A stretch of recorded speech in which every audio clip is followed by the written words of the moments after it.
Late one night, a young woman named Sarah was returning home from a friend's wedding. She hailed a taxi and hopped in, eager to get home. The driver seemed odd, but Sarah was too tired to pay much attention. As the taxi drove on, Sarah noticed they were heading towards the outskirts of the city, a place she wasn't familiar with. She told the driver he was going the wrong way, but he remained silent. Suddenly, the car came to a halt, and the driver turned to her with a chilling smile.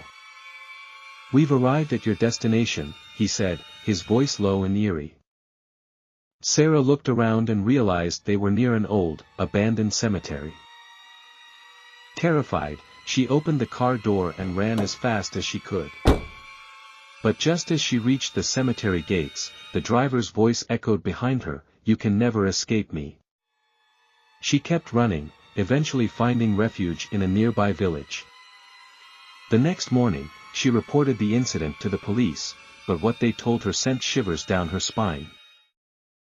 The taxi she described had been involved in a fatal accident years ago, and the driver had died on the spot. Sarah never forgot the terror of that night, nor the ghostly figure of the driver who still haunted. There was an old hospital on the outskirts of town, abandoned for decades. The locals believed it was haunted, and few dared to go near it after dark. One night, a group of paranormal investigators decided to explore the hospital, hoping to uncover its secrets.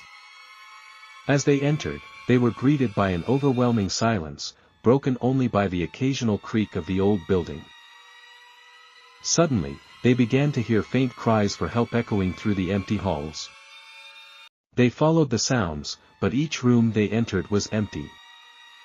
In one room, they found an old wheelchair that seemed to move on its own, as if guided by an invisible hand. As they approached the wheelchair, the lights began to flicker, and the temperature dropped drastically. Suddenly, a loud, deafening scream filled the room, and the investigators bolted for the exit. But before they could leave, they saw a ghostly figure of a nurse standing in the hallway, her eyes filled with sorrow. The next morning, they returned to the hospital and discovered that the room where they heard the cries was the same room where a nurse had tragically died years ago. Her spirit, they believed, was still trapped in the hospital, doomed to relive her final moments over and over again. One late evening, Mark was driving along a deserted highway, trying to get home as quickly as possible. As he drove, he noticed a man standing by the roadside, thumbing for a ride. Feeling pity for the stranger, Mark pulled over and offered him a lift. The man got in, but there was something off about him. His eyes were dark and hollow, and he spoke in a low, monotone voice. As they drove, Mark began to feel uneasy, like something was terribly wrong. When Mark glanced in the rearview mirror, he saw that the man's face was slowly fading, becoming translucent. Horrified, Mark pulled over to let him out, but when he turned to look, the man had vanished without a trace. Shaken, Mark continued his drive home, his heart pounding in his chest. The next day, Mark told his friends about the encounter, and they shared a chilling story. Years ago, a hitchhiker had been killed on that very highway, and his spirit was said to haunt the road, still searching for his final ride. Tom was an ordinary college student living a quiet life. One day, he received a mysterious letter in the mail with no return address. The letter simply read, "Beware, your time is coming." Tom shrugged it off as a prank, but soon after, strange things started happening. Objects in his room would move on their own, and he would hear whispering voices at night. He tried to ignore it, but the incidents only grew worse. One night, as he was lying in bed, he felt a cold presence next to him. He opened his eyes and saw a shadowy figure standing at the foot of his bed, watching him. Terrified, Tom froze, unable to move or scream. The figure slowly moved closer, whispering, "Your time is near." Tom closed his eyes, praying it would go away, and when he opened them again, the figure was gone. But the fear lingered, and Tom knew the warning was far from over. He reached out to a local priest, who performed a cleansing ritual in his home. After that night, the strange occurrences stopped, but Tom could never shake the feeling that something dark was still watching him.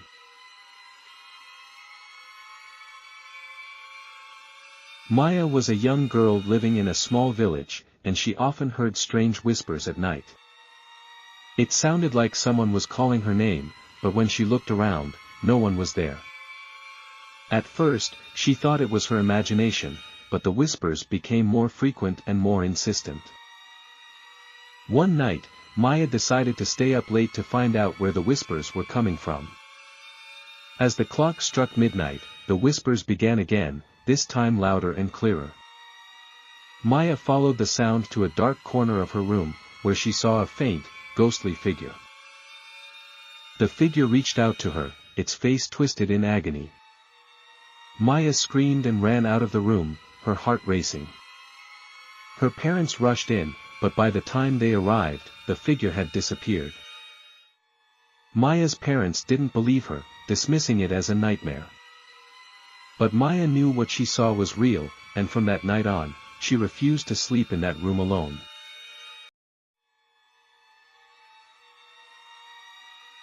Emma loved collecting antiques, and one day she found an old mirror at a flea market.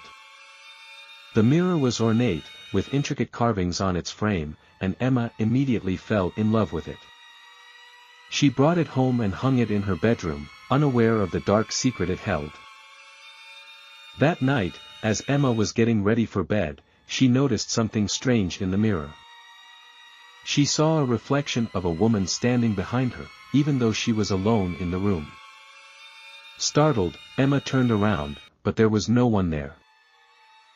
The woman in the mirror began to appear more frequently, her expression growing more menacing each time.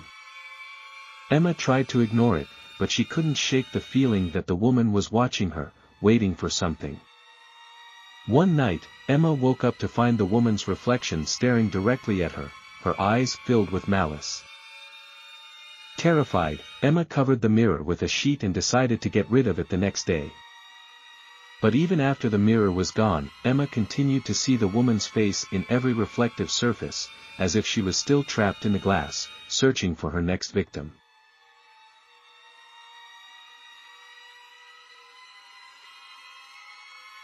In a remote village, there was an old train station that had long been abandoned. Locals claimed that a mysterious train would sometimes arrive at the station late at night, carrying no passengers but filled with ghostly echoes. One evening, a traveler who was new to the area decided to wait at the station, curious about the legend. As the clock struck midnight, the sound of a train whistle echoed through the night. The traveler watched in disbelief as an old, dilapidated train pulled into the station. The doors creaked open, revealing an empty carriage bathed in an eerie, pale light. Despite the unsettling atmosphere, the traveler stepped aboard, feeling drawn to the train. As soon as he did, the doors slammed shut, and the train began to move. He quickly realized that the train was moving faster and faster, but the scenery outside the windows remained the same. Panic set in as the traveler realized he was trapped on the train, with no way to escape. He banged on the doors, screamed for help, but no one heard him. The next morning, his body was found on the tracks near the station, his face frozen in a twisted expression of terror. The villagers whispered that the train had claimed another soul, destined to ride the ghostly rails forever.